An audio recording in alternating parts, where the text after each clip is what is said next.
Bismillahirrahmanirrahim. Bismillahirrahmanirrahim. Assalamualaikum warahmatullahi wabarakatuh.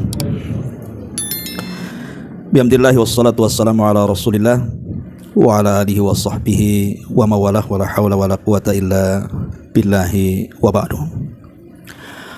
Alhamdulillah, di siang hari ini kembali kita bisa duduk untuk bertalabul ilmi. Salawat dan juga salam kita hadiahkan kepada Rasul kita Nabi besar Muhammad sallallahu alaihi wasallam. Kita lanjutkan kajian kitab Bahjah Qulubil Abrar, kumpulan kalimat-kalimat singkat Nabi namun syarat dengan makna dan juga isinya. Dan kita sudah masuk pada poin ke-24 tentang beberapa amalan yang bisa menggugurkan dosa. Coba perhatikan bukunya. Kita baca hadisnya baru kita terangkan. An Abi Hurairah radhiyallahu anhu qala qala Rasulullah sallallahu alaihi wasallam as-salawatul khamsu wal jum'ati ilal jum'ati wa ramadhanu ila ramadhana mukaffiratun lima bainahunna majtunibatil kabair, rawahu Muslim. Dari Abu Hurairah radhiyallahu anhu, dan ma'ruf Abu Hurairah namanya Abdurrahman ibn Sakhr. Di zaman jahiliyah namanya Abdus Syamsi. Kemudian beliau masuk Islam di tangan Tufail ibn Amr ad-Dawsi. Kemudian ketika berjumpa dengan Nabi SAW, maka Rasul mengganti nama Abdus Syamsi karena berbau kesyirikan menjadi Abdurrahman. Tapi karena dia suka dengan anak kucing yang selalu dibawa ke majelis beliau, maka Nabi SAW melihat kecintaan Abu Hurairah kepada kucing, maka Rasul pun memanggil beliau dengan sebutan Abu Hurairah, bapak daripada kucing kecil. Lah Abu Hurairah radhiyallahu an, beliau mengatakan Nabi SAW bersabda, salat 5 waktu, kemudian dari Jumat ke Jumat berikutnya dan dari Ramadan ke Ramadan berikutnya adalah penghapus dosa-dosa yang dilakukan di antara keduanya selama dia berusaha menjauhi dosa besar. Hadis ini dikeluarkan Al-Imam Muslim. Ma'asyiral muslimat, ibu-ibu yang dimuliakan Allah Subhanahu wa taala, hadis ini menjelaskan kepada kita tentang beberapa amalan yang bisa menggugurkan dosa. Saya akan sebutkan beberapa amalan yang di luar hadis ini juga, tetapi kita terangkan hadis ini dulu. Nabi SAW di sini hendak menjelaskan tentang 3 amalan yang merupakan rukun daripada rukun-rukun Islam. Pertama bicara soal solat, kemudian juga Jumat, termasuk juga puasa Ramadan. Lah 2 amalan ini Nabi SAW mengatakan kalau kita jaga salat 5 waktu, dari duhur ke asar, asar ke maghrib, maghrib ke isya, isya ke subuh, balik lagi ke duhur, maka di antara satu salat ke salat berikutnya, bila kita menjaga salat itu sudah bisa menggugurkan dosa. Termasuk juga salat Jumat bagi laki-laki, dari Jumat ke Jumat itu juga bisa menggugurkan dosa. Termasuk juga Ramadan ke Ramadan. Artinya di sini ada yang sifatnya pengguguran dosa itu dari jam ke jam, ada dari pekan ke pekan, ada dari tahun ke tahun. Kalau jam ke jam itu antara satu solat dengan solat berikutnya. Zuhur ke asar itu kan hanya beberapa jam, kemudian asar ke maghrib juga beberapa jam. Tapi di antara beberapa jam itu kalau kita betul-betul menjaga solat 5 waktu, maka itu bisa menggugurkan dosa. Lah begitu juga dari pekan ke pekan, dari Jumat ke Jumat. Kalau seorang menjaga sholat Jumat dengan baik, kemudian Jumat berikutnya juga sama menjaga sholat Jumat dengan baik, maka satu pekan itu digugurkan dosa kita. Lah yang sifatnya 1 tahun itu adalah Ramadan. Jadi kalau Ramadan tahun kemarin kita betul-betul menjaga puasa, dengan baik, kemudian datang Ramadan tahun berikutnya dan kita juga menjaga puasa dengan baik, maka 1 tahun itu dosa-dosa kita akan diampuni. Tetapi apakah kemudian yang dimaksud pengampunan dosa itu semua dosa? Tentu tidak pemahamannya. Yang dimaksud menggugurkan dosa ini tidak semua dosa, tetapi yang dimaksud adalah shaghairudz dzunub, dosa-dosa kecil. Sebab kalau dosa besar tidak bisa dihapus dengan amalan-amalan. Dosa besar itu hanya bisa dihapus dengan taubatan nasuha, tobat yang betul-betul tobat yang ada syarat-syaratnya, seperti menyesal, kemudian meninggalkan dosa yang dilakukannya, kemudian berjanji untuk tidak melakukannya, dan kalau berkaitan dengan hak orang lain maka dikembalikannya. Jadi ma'ruf tentang syarat-syarat taubatan nasuha. Jadi maksudnya dalam hadis ini bicara dosa-dosa kecil. Lalu apa bedanya dosa besar dengan dosa kecil itu? Kalau dosa besar itu setiap dosa yang ada ancamannya. Pokoknya kalau ada dosa ada ancamannya, baik di dunia ataupun di akhirat, ketahuilah itu adalah dosa besar. Contoh, di dunia diancam dengan potong tangan, diancam dengan rajam, diancam dengan didera. Seperti para peminum khamar di zaman Rasul itu harus didera itu 40 kali, kemudian di zaman Umar ditambah menjadi 80 kali. Ataupun diancam dengan penjara dan begitu seterusnya. Kalau di akhirat ya sudah jelaslah, diancam neraka, diancam azab, diancam laknat dan begitu seterusnya. Maka setiap dosa yang ada ancaman dunia akhirat berarti dosa besar. Tapi kalau dosa kecil itu tidak ada ancamannya, tapi itu dosa.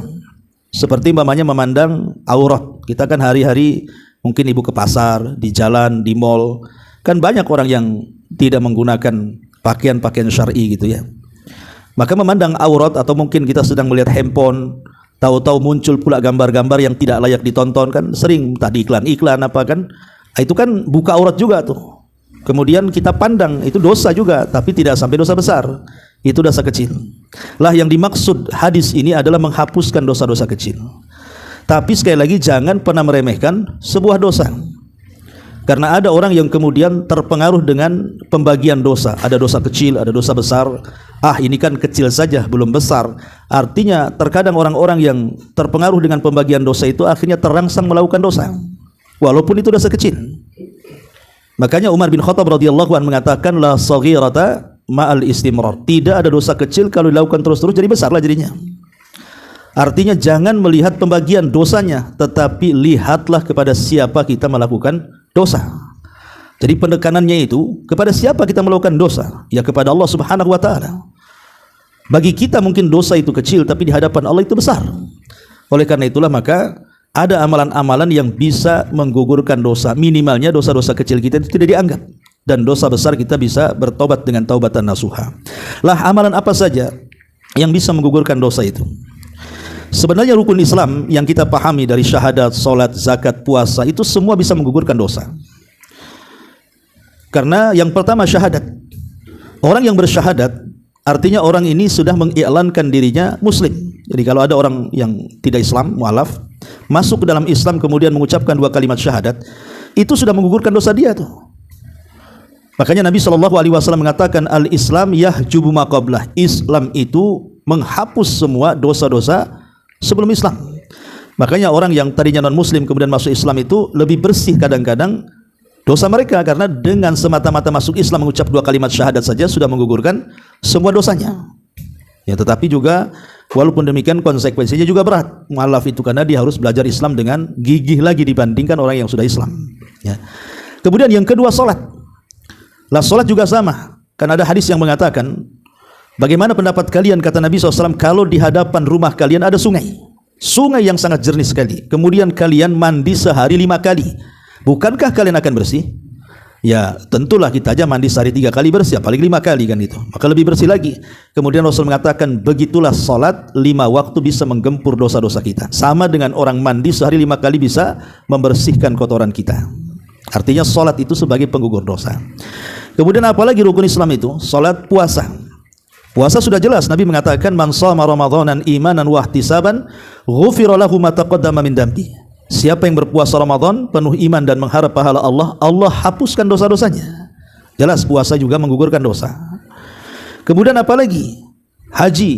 Haji juga sama, karena Rasul mengatakan, man hajjal baita falam yarfus walam yafsuk raja'a ka yaumin waladathu ummuhu. Kata Rasul, siapa yang haji, saat haji dia tidak melakukan kefasikan, saat haji dia tidak mengeluarkan kata-kata kotor, maka dia pulang ke rumah seperti bayi yang baru dilahirkan.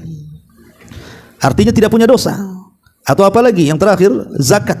Zakat juga sama. Rasulullah mengatakan dalam Al-Quran, khudhu min amwalikum sadaqatan tutahhiruhum wa tuzakkihim biha. Ambillah dari zakat-zakat mereka, karena zakat itu bisa membersihkan dosa-dosa dan juga bisa menjadikan beningnya hati. Jadi secara keseluruhan sebenarnya rukun Islam itu adalah penghapus dosa. Itu yang sudah jelas-jelas rukun Islam. Nah, adapun amalan-amalan di luar, apa saja ya yang bisa menghapuskan dosa? Pertama, al-istighfar. Mengucapkan astagfirullah, astagfirullah. Sudah saya jelaskan apa sih mana istighfar itu. Jadi istighfar itu bukan hanya kita mengucapkan astagfirullah tanpa tahu maknanya. Sebab orang yang mengucapkan astagfirullah tidak tahu maknanya, seolah-olah istighfar itu biasa saja bagi dia. Istighfar itu itu sama dengan kita mengatakan kepada Allah Subhanahu wa taala, ya Allah, tutupilah aib-aibku di dunia dan janganlah kau azab dosa-dosaku di akhirat. Itu mana istighfar itu? Karena istighfar itu diambil daripada ghafara. Makanya ada istilah tameng dalam bahasa Arab itu disebut ghifar namanya. Jadi penutup kepala itu disebut ghifar dalam bahasa Arab, artinya menutup wajah. Jadi arti istighfar itu kita meminta supaya aib kita ini ditutupi Allah. Itu di dunia tuh. Dan di akhirat meminta agar dosa-dosa kita tidak diazab Allah. Kan luar biasa tuh, ya. Sebab kalau seandainya Allah mau membongkar aib kita satu saja, rasanya kita tidak bisa hidup tuh. Malunya diletakkan di mana tuh? Satu aib saja dibongkar itu sudah buat kita malu. Apalagi kalau semua aib kita. Kemudian di akhirat lagi dosa-dosa kita akan diampuni oleh Allah Azza wa Jalla. Ini kan luar biasa. Makanya ada hadis Nabi SAW ketika menceritakan orang-orang yang dihisab di hadapan Allah dan dia mendapatkan hisab yang mudah. Jadi ketika orang ini dihadapkan di hadapan Allah di halayak orang ramai, maka dia pun ditutup oleh Allah dengan hijabnya, sehingga walaupun dia dihisab di hadapan orang banyak tidak melihat dia. Maka Allah Subhanahu wa taala mulai bertanya soal dosa-dosanya dan mengatakan, bukankah engkau melakukan ini dan itu? Maka dia menjawab, iya ya Rabb. Bukankah engkau melakukan dosa ini dan itu? Dia mengatakan, iya wahai Rabb. Jadi setiap ditanya dosanya, dia mengakui dan dia mengatakan iya tanpa ada yang disangkal satupun dari dosanya. Dan itu alamat hisab yang mudah. Jadi alamat hisab yang mudah itu tidak ada munakosyah, tidak ada perdebatan dengan Allah, karena dia mengakui semua dosanya.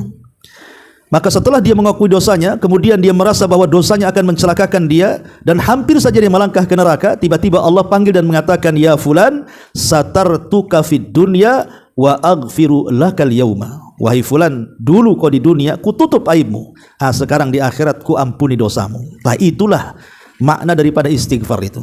Jadi ketika kita mengatakan astagfirullah, astagfirullah, itu sama dengan mengatakan, ya Allah, tutuplah aibku dan jangan kau azab dosaku.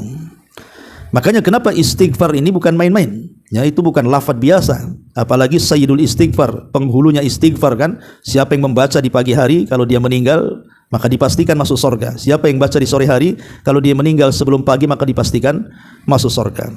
Maka istighfar ini bisa menghapuskan dosa, karena ada hadis Nabi SAW, man qala astaghfirullah alladzi la ilaha illahu al-hayyul qayyum wa atubu ilaihi ghufira lahu wa in kana qad farra minaz zahfi. Apa kata Rasul? Siapa yang membaca istighfar, astagfirullah, astagfirullah, la ilaha, astagfirullah alladzi la ilaha illahu, yang tidak ada sembahan yang berhak disembah kecuali dia, al-hayyul qayyum, zat yang maha hidup dan yang berdiri sendiri, wa atubu ilaihi, dan aku bertobat kepada Allah, maka Allah mengatakan, Rasul mengatakan, dosanya akan diampuni walaupun dia pernah lari dalam pertempuran.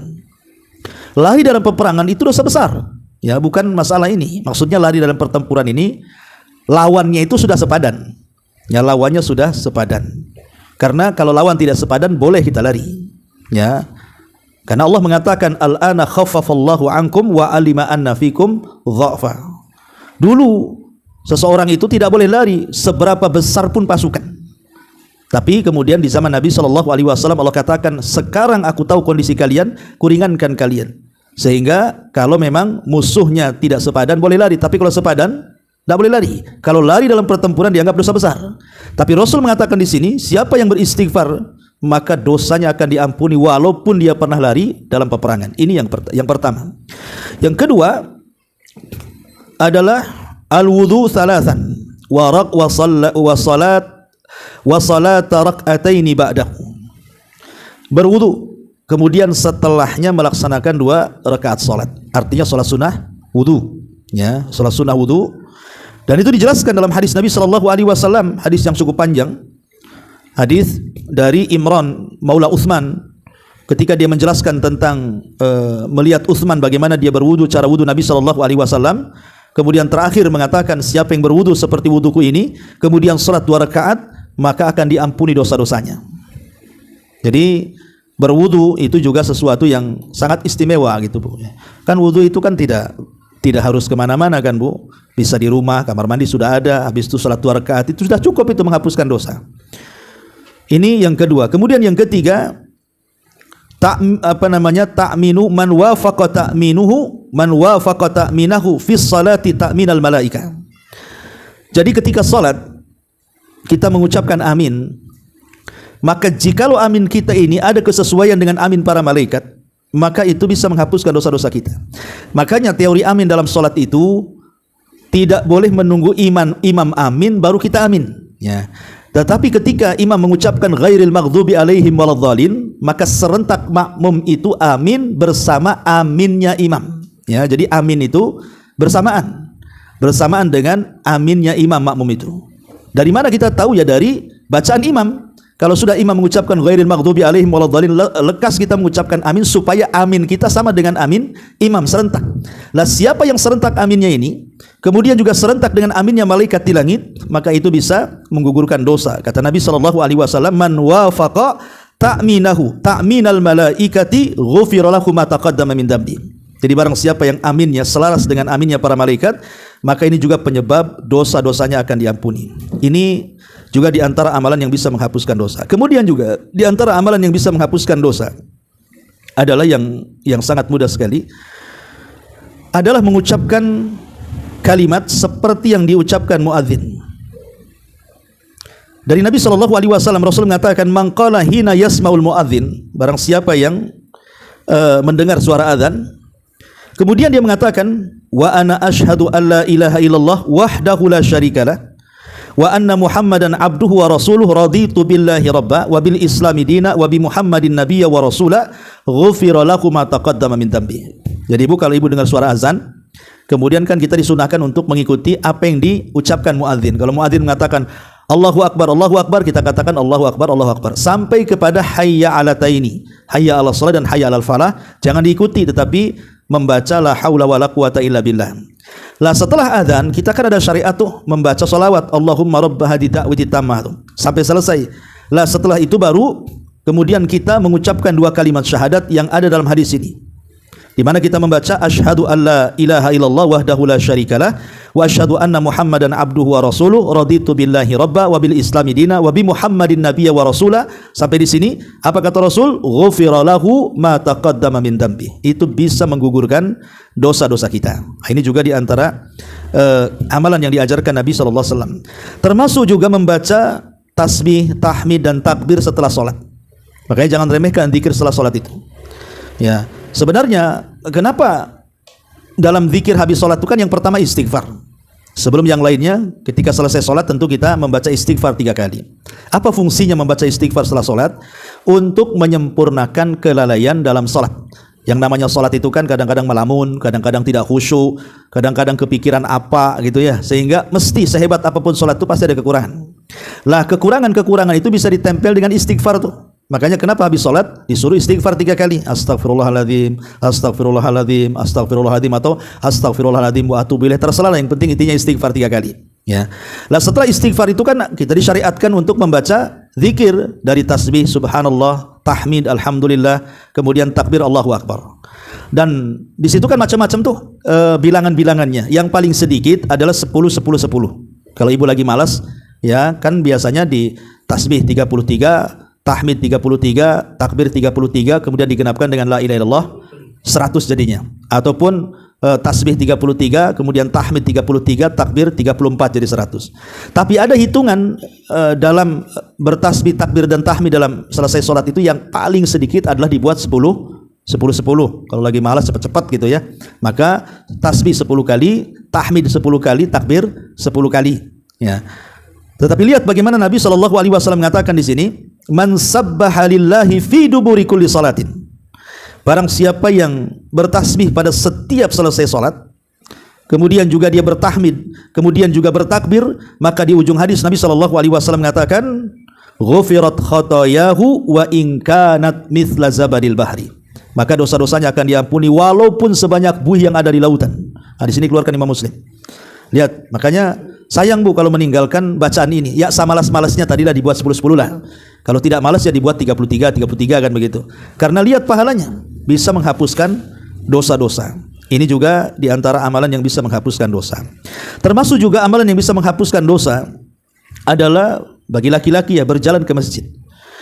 Jadi berjalan ke masjid ini setiap langkahnya itu menghapuskan dosa, dan setiap langkahnya mengangkat derajat, dan setiap langkahnya mencatat pahala. Luar biasa. Makanya di zaman Rasul ada kabilah namanya kabilah Banu Salamah. Kabilah Banu Salamah itu kan jauh tuh rumahnya tuh dari Masjid Nabawi. Jadi saking jauhnya, jadi mereka kalau ke masjid itu harus jauh-jauh sebelum azan tuh. Karena kalau seandainya dekat-dekat azan tuh pasti masbuk atau ketinggalan sholat. Sehingga mereka kemudian berniat untuk pindah rumah dekat masjid, karena kan kabilah itu kejauhan dari masjid.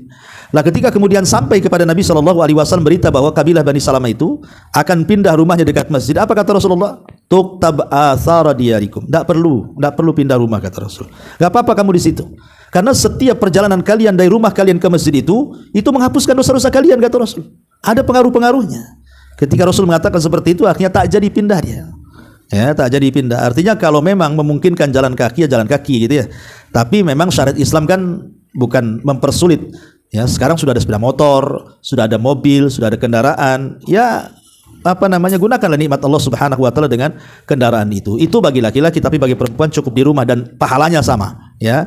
Pahalanya sama walaupun perempuan tidak ke masjid, tapi pahalanya sama. Termasuk juga di antara penghapus dosa yang disebutkan oleh para ulama adalah sabar ketika tertimpa musibah. Jadi sabar ketika tertimpa musibah itu bagian daripada penghapus dosa juga. Karena Rasul yang mengatakan, ya, ma yusibul muslimin nasabin wala wasabin wala hammin wala haznin wala adhan wala gham hatta syaukati yushakuha illa kafarallahu biha min khatayahu. Apa kata Rasul? Tidaklah seorang muslim itu ditimpa keletihan, ditimpa rasa sakit, ditimpa atau dirundung kebingungan, stres, ataupun ujian-ujian, sampai pun kepada duri yang menancap di kaki, kata Nabi, kalau dia sabar maka itu bisa menghapuskan dosa-dosanya. Subhanallah ya. Sebenarnya kalau orang-orang yang mereka sedang sakit hari ini, mereka tahu tentang keutamaan sabar di atas musibah itu, mereka itu sebenarnya sudah mendapatkan pahala dan penghapus dosa tanpa harus melakukan apapun. Berbaring saja dapat pahala, berbaring saja dosanya sudah dihapuskan. Ya, cuman kadang sekali lagi setan itu kadang-kadang lebih dekat kepada orang sakit dibandingkan orang sehat.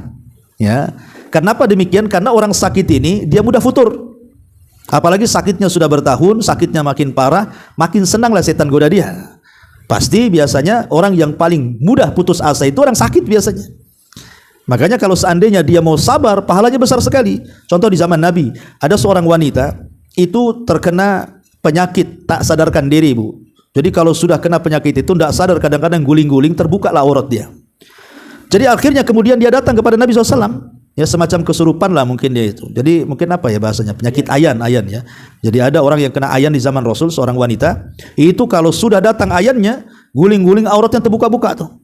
Sehingga kemudian dia datang kepada Rasul mengatakan, Rasul, saya minta kepadamu, berdoalah kepada Allah, sembuhkanlah penyakitku. Sebab kalau kumat penyakitku ini, auratku nampak kemana-mana. Maka Nabi SAW mengatakan, baik, tetapi aku kasih pilihan. Kata Nabi SAW, kalau kau mau, aku akan berdoa kepada Allah, semoga Allah menyembuhkan penyakitmu. Tetapi kata Rasul, wala in sabarti falakil jannah. Tapi kalau engkau mau sabar, engkau dapat surga. Milih mana? Milih sabar dapat surga atau milih sembuh penyakitmu?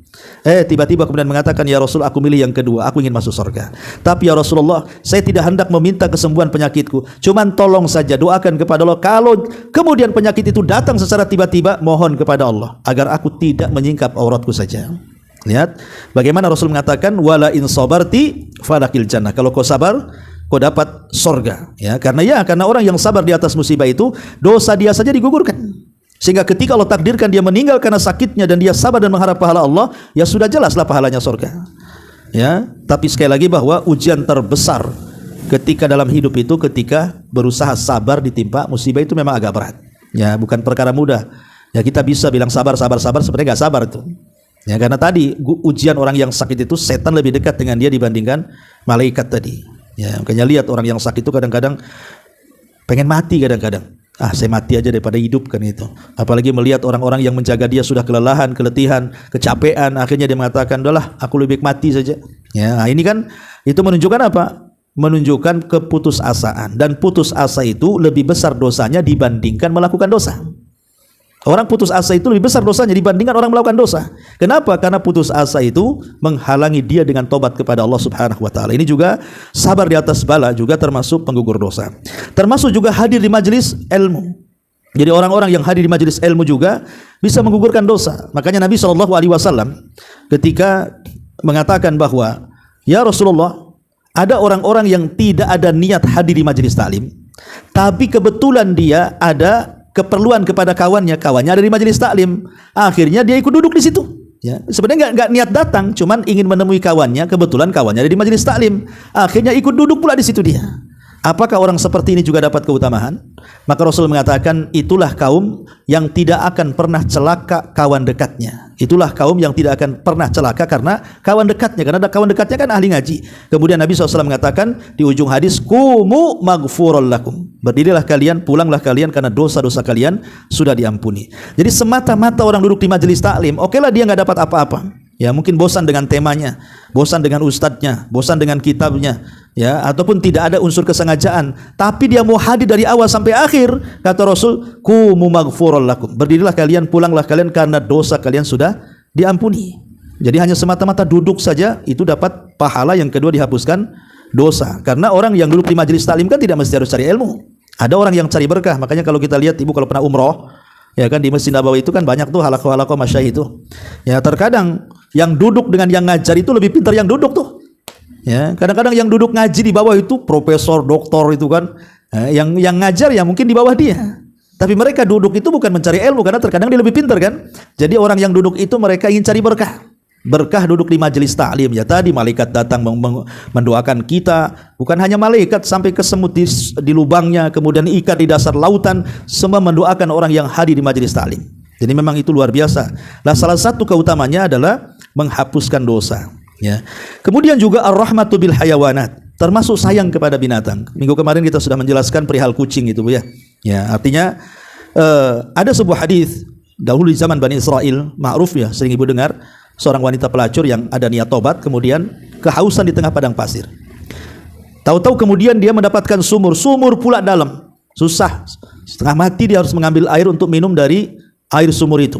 Setelah dia minum berhasil, kemudian dan naik, rupanya dia melihat ada seekor anjing yang sedang kehausan, nasibnya pun sama. Terpaksalah dia dengan susah payah masuk lagi ke sumur itu, dengan sepatunya dia ambil air, kemudian diberi minum anjing. Dengan keikhlasannya, kata Nabi SAW, Allah masukkan wanita ini ke surga. Ya. Dari sini istinbat hukumnya, kata para ulama, lihat bagaimana orang-orang yang pecinta binatang itu. Ya, pecinta binatang itu, bagaimana Allah Subhanahu wa taala berikan keutamaan bahwa dosa-dosanya diampuni. Ini kan seorang pelacur, otomatis kan banyak dosanya pelacur itu. Tapi dengan keikhlasan dia memberikan minum kepada anjing, padahal anjing sendiri najis, tetapi bagaimana Allah sangat sayang, sehingga Rasul mengatakan, irhamu man fil ardi sayarhamukum man fis sama. Sayangi orang yang di bumi, yang di langit akan sayang dengan kita. Tapi sekali lagi saya ingatkan bagi para pecinta kucing atau apalah binatang-binatang yang dipelihara itu, jangan sampai israf berlebihan. Kadang ada binatang-binatang itu ngabisin uang. Ya, beli pakannya itu sampai mahal-mahal, sementara punya tetangga miskin-miskin, yang disedekahkan ke kucing, tetangga pula kelaparan. Nah, ini salah ya. Tetap kita menyantuni fakir miskin lebih utama dibandingkan ngasih makan binatang. Jadi jangan sampai kemudian diprioritaskan di atas manusia. Ya, boleh kita sayang dengan binatang, tetapi kan ada aturan. Kita ini tidak boleh, kalau kita tidak sanggup memelihara binatang kayak kucing ini kan kadang-kadang ada yang mahal-mahal tuh. Ya, kadang makannya nggak sembarang itu, harus beli yang mahal-mahal itu. Sementara gaji suaminya tak banyak kan itu. Ingat kemarin saya kisah ada suami istri mau cerai gara-gara kucing gitu kan. Karena gaji suaminya habis untuk beli pakan kucing, akhirnya marah suaminya, minta cerai akhirnya kan. Masa cerai gara-gara kucing kan nggak masuk di akal tuh. Ya ini juga harus dipahami, sayang dengan binatang, dengan keutamaan yang luar biasa, tapi juga harus melihat aspek-aspek yang lainnya. Ini juga termasuk hal-hal yang bisa menggugurkan dosa. Termasuk juga al-musafah. Musafah itu artinya kalau ketemu seorang muslim, kemudian mengucapkan salam, kemudian kita salaman. Ya selama kita salaman itu dengan kawan kita, mamanya ibu nih mau ke pengajian, kemudian otomatis kan ramai tuh di majelis taklim, kemudian datang assalamualaikum om, kemudian salaman. Lah salaman ini bu, ini akan menggugurkan dosa sebanyak lamanya kita ini memegang tangan saudara kita. Jadi makin lama dipegang itu makin banyak dosa yang dilunturkan tuh. Ya, jadi jangan sebentar kalau megang tangan tuh, agak lama dikit ya. Karena itu kata Nabi SAW mengatakan, ma min muslimaini yaltaqiyani fayatasafahani illa ghufira lahuma qabla an yatafarraqa.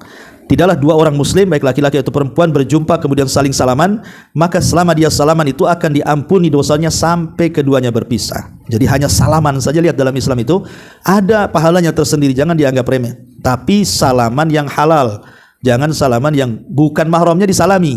Ya kan banyak tuh kalau kita lebaran pulang kampung, mungkin orang kampung tak paham mana mahram kan. Kadang-kadang yang bukan mahram aja main salaman, main peluk, enggak boleh. Ya kita yang sudah hijrah harus memisahkan mana yang boleh kita salami, mana yang tidak boleh kita salami. Sebab bukannya dapat pahala, tapi dapat dosa pula kan itu. Maka ini harus dipahami. Kemudian juga hal-hal yang bisa menghapuskan dosa yang disebutkan para ulama adalah perasaan takut yang mendalam. Jadi ibu kalau takut dosa, itu semata-mata takut dosa bu, pengen taubat, itu sudah menghapuskan dosa tuh. Karena dulu di zaman Bani Israel, Rasul mengatakan ada seorang laki-laki, itu semua dosa sudah dilakukan dia, tidak ada satupun dosa kecuali pernah dilakukannya. Jadi setelah dia tua, ketakutanlah orang ini, sehingga dia memanggil anak-anaknya dan berwasiat. Wasiatnya aneh, dia mengatakan kepada anak-anaknya, wahai anak-anakku, fa immittu fa ahrikuni, kalau aku mati, bakar aku katanya. Nanti debunya kalian sebar di semua lautan di dunia ini. Sebab kalau Allah mampu membangkitkan aku, pasti aku akan diadab dengan adab yang belum pernah terjadi sebelum dan sesudahnya katanya. Nah, akhirnya apa? Setelah dia mati, betul-betul dibakar. Wasiatnya dipenuhi anak-anaknya tuh. Setelah dibakar, abunya disebar di semua lautan. Ya, dia sangka Allah tidak sanggup membangkitkan dia. Dia salah. Akhirnya Allah bangkitkan dia. Setelah dibangkitkan dia, dihadapkan ke hadapan Allah. Allah bertanya, ma hamalaka ala ma sana'ta ya fulan? Apa yang membuat kau melakukan seperti ini?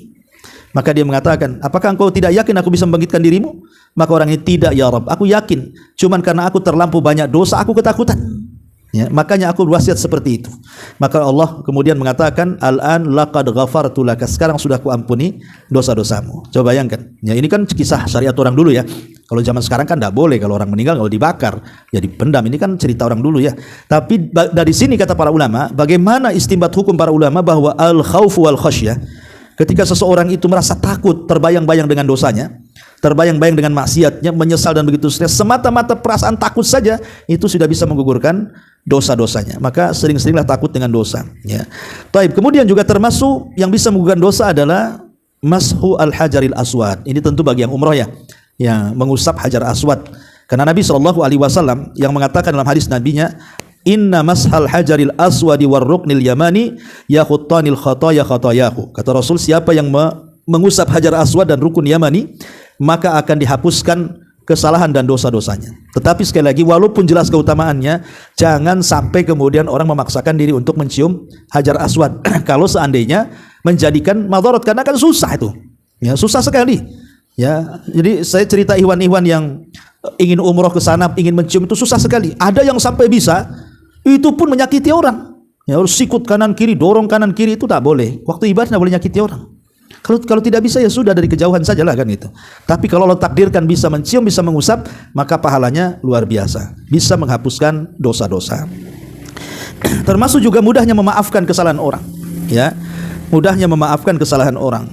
Seperti yang disebutkan dalam surah An-Nur ayat 22. Wala ya'tali ulul fadli minkum wasa' an yu'tu ulil qurba wal masakin wal muhajirina fi sabilillah wal ya'fu wal yasfahu ala tuhibbuna an yaghfirallahu lakum wallahu ghafurur rahim. Tidak boleh orang-orang yang diberikan keluasan harta bersumpah untuk tidak memberikan nafkah kepada kerabat dan juga orang-orang miskin serta para mujahidin fi sabilillah. Hendaklah maafkan, lapang dadalah. Bukankah engkau ingin Allah mengampuni dosa-dosa kalian dan Allah Maha Pengampun lagi Maha Penyayang. Ayat ini sebenarnya ada asbab nuzulnya, Bu. Jadi waktu Abu Bakar Siddiq radhiyallahu anhu itu punya kerabat namanya Mistah. Abu Bakar itu punya kerabat namanya Mistah. Mistah ini, ya, Mistah ini salah satu daripada orang yang terlibat dalam fitnah terhadap putrinya Abu Bakar, Aisyah. Ingat, Aisyah itu kan pernah difitnah berzina dengan seorang sahabat namanya Safwan ibn Mu'attil. Jadi ada seorang sahabat namanya Safwan ibn Mu'attil itu dituduh berzina dengan Aisyah. Ya. Yang menuduhnya ini adalah orang-orang munafik. Ya, orang-orang munafik itu menuduh Aisyah berzina. Lalu rupanya tuduhan kepada Aisyah berzina ini merembet sampai ke kalangan orang-orang awam di kota Madinah. Termasuk Mistah terkena isu juga, dia ikut-ikut menuduh pula. Padahal Mistah itu kerabatnya Abu Bakar. Kok bisa dia itu menuduh Aisyah berzina? Harusnya kan membela, kan masih saudara gitu ya.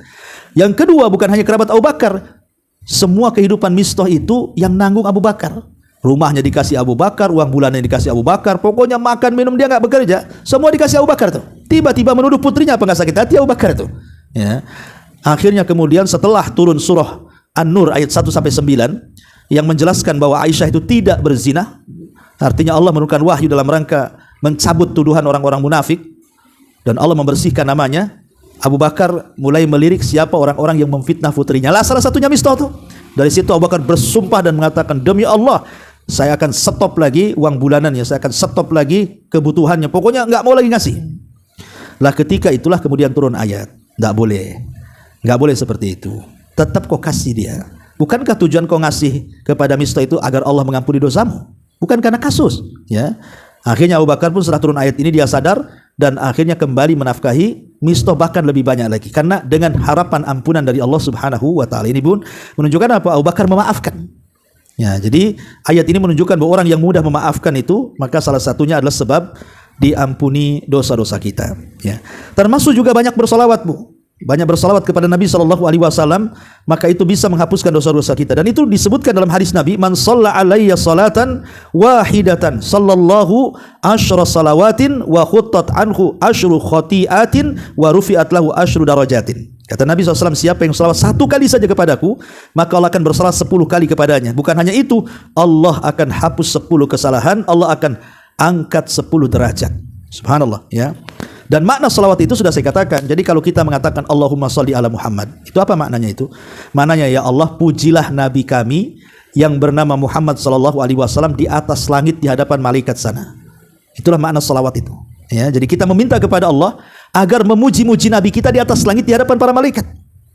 Lah kalau kita meminta satu kali seperti itu, maka nama kita akan dipuji Allah di hadapan para malaikat 10 kali. Padahal kita meminta satu kali untuk Nabi, tapi Allah kasih 10 kali untuk kita.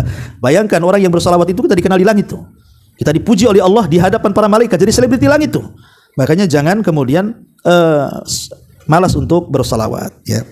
Kemudian juga memperbanyak zikir dengan berbagai macam jenisnya zikir itu kan banyak tuh. Maka zikir-zikir itu juga bisa menghapuskan dosa-dosa kita.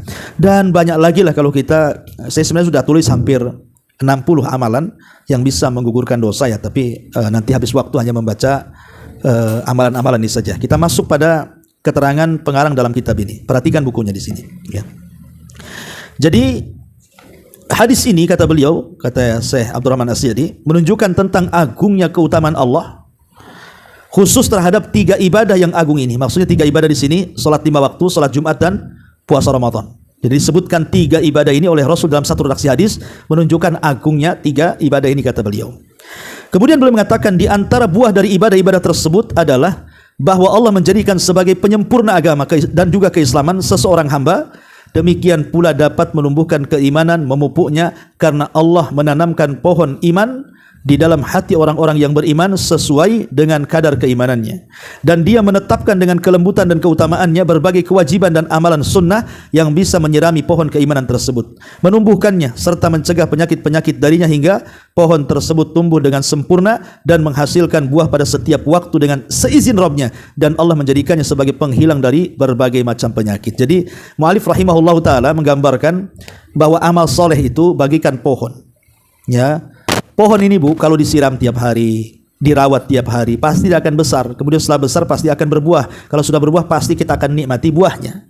Lah amal soleh juga begitu, Bu. Kalau setiap hari kita perbaiki amalan-amalan kita ini, ya setiap hari kita perbaiki amalan-amalan soleh kita ini, pasti kita akan memetik hasilnya. Jangan nunggu di akhirat, di dunia saja sudah kita petik itu hasilnya. Ya. Kemudian kata beliau lanjutnya, adapun dosa-dosa bahayanya begitu besar dan efeknya dalam menggerogoti iman pelakunya. Di sini mu'alif ingin mengatakan tentang bahaya dosa.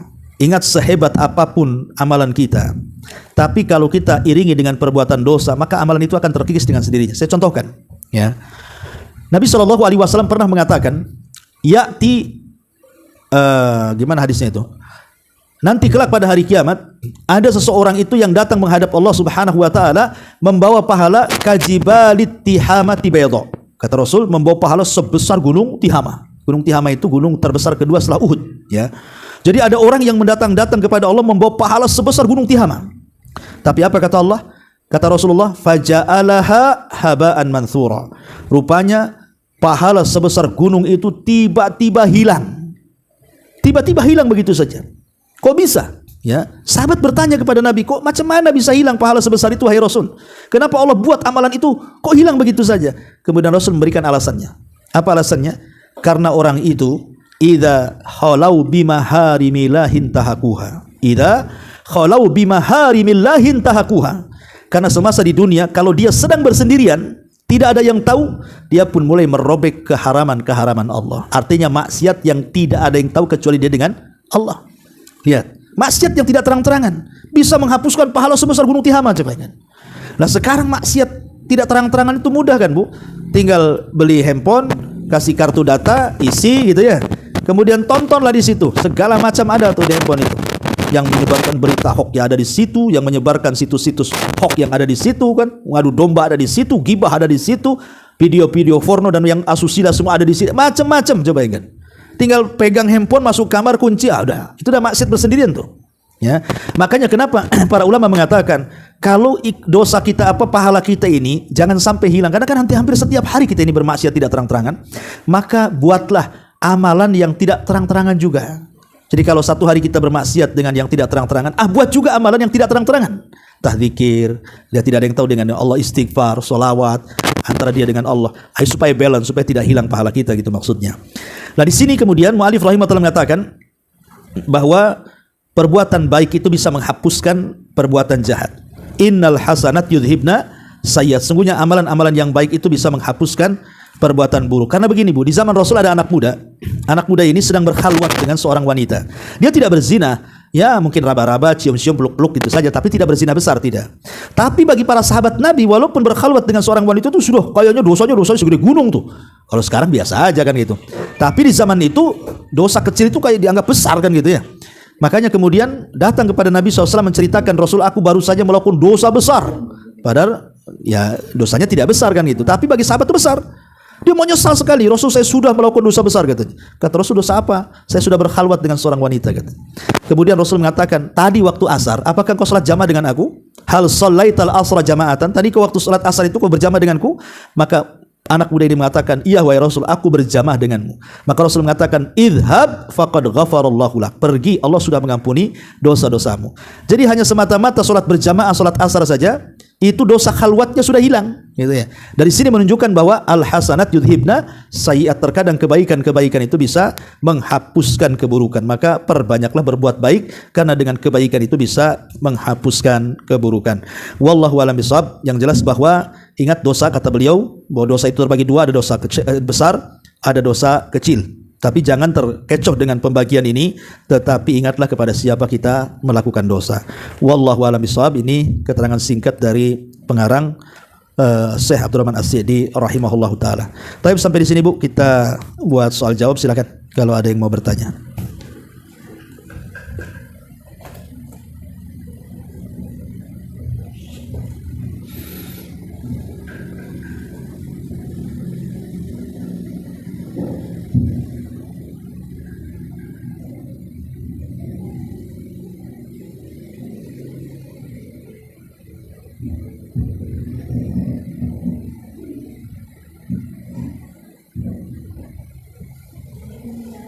Waalaikumsalam. Ya.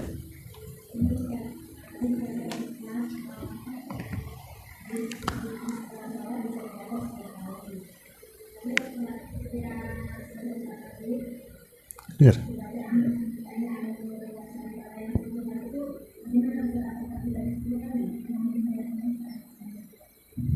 Apa Pak Jo? Surat-surat itu kan dibaca 10 kali kan, kalau la ilaha illallah wa syarikana itu bisa dibaca 10 kali juga. Oh enggak, itu baca sekali aja. Itu sebagai penggenap yang 99. Kalaupun mau ditambah minimal dikir itu 3 kali 3 kali. Ya. Minimal 3 kali 3 kali. Jadi yang jelas bilangannya, itulah sesuai dengan bilangan. Yang tidak jelas bilangannya maka cukup sekali atau paling banyak 3 kali. Tapi di sana ada dzikir mutlak di luar sholat gitu kan. Kalau itu terserah mau berapa aja dzikir mutlak, itu mau tasbih 1000 kali juga nggak apa-apa. Kalau itu posisinya di luar daripada sholat gitu ya, atau selepas sholat, karena dzikir selepas sholat kan ada kefiahnya, ada caranya, ada bilangannya. Ya, wallahu a'lam.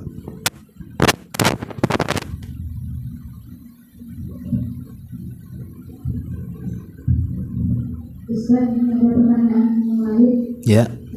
Apakah jika seseorang itu datang ke kubur, Ustaz, kalau seseorang itu dari apa saja datang ke kubur, apakah sudah dipastikan dia juga akan masuk neraka, Ustaz? Orang yang diazab kubur apa dipastikan masuk neraka? Pertanyaannya gitu ya. Iya, alhamdulillah. Utsman bin Affan radhiyallahu an itu kalau diingatkan soal neraka itu raut wajahnya biasa aja. Tapi kalau diingatkan tentang kuburan dia langsung menangis. Sehingga dikatakan, "Wa ma yubkika ya Amirul Mukminin?" Apa yang membuat Anda menangis wahai Utsman, Amirul Mukminin? Maka Utsman mengatakan, "Waihakum, celaka kalian.